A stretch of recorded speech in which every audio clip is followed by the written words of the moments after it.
looking back on all your experiences, I would imagine there's a lot that comes to mind.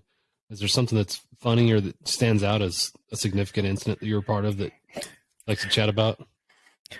Yeah, I saw that question and I just started laughing. And so I've worked for two agencies, and I won't name the other agency, and I won't say where this exactly happened, so I don't get in trouble. um, but as a while on patrol, I got sent to a medical aid for a child that was found in a pool, um, had fallen in the pool and had actually drowned. And go to the house, first one there, get the child out, start doing CPR. EMS showed up, start doing CPR as well. I was a canine handler, so that might give it away at where I worked. But I left my car running in front of the house. So EMS needed help doing CPR on this child on the way to the hospital and asked if I would jump in the ambulance with them. And of course, without hesitation, jumped in the ambulance.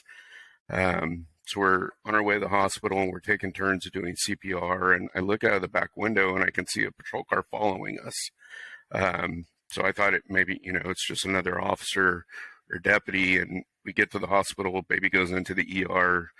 ER staff takes over, and I'm trying to figure out how I'm going to get back to this house to get my car. And I walk outside to get on the phone to call my beat partner, and my car is parked right behind the ambulance.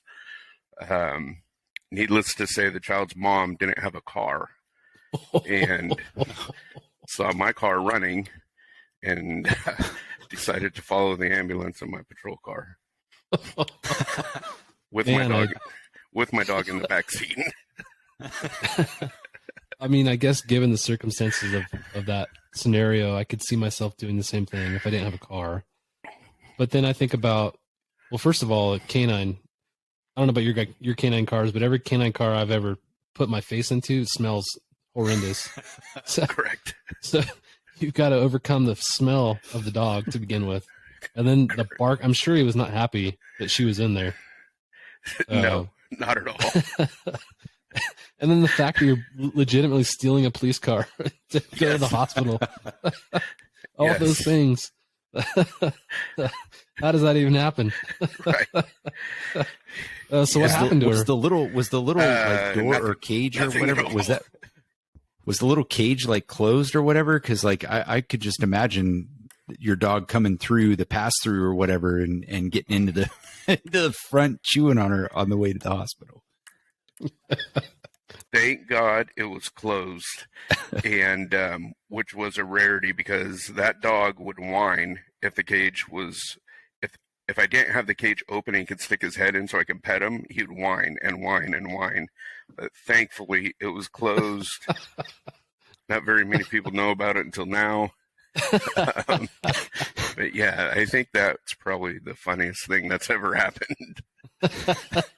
Yeah, now the whole world knows about it. That's awesome. Right. Yeah. Statute of limitations are up. That's all good. Absolutely. That's probably the most unique story I've ever heard, either on the podcast or at work, itself. That's that's pretty crazy. Yeah. To add insult to injury, about 2 years later, that same lady punched me in the mouth on a disturbance call at her house. Jeez. Yeah.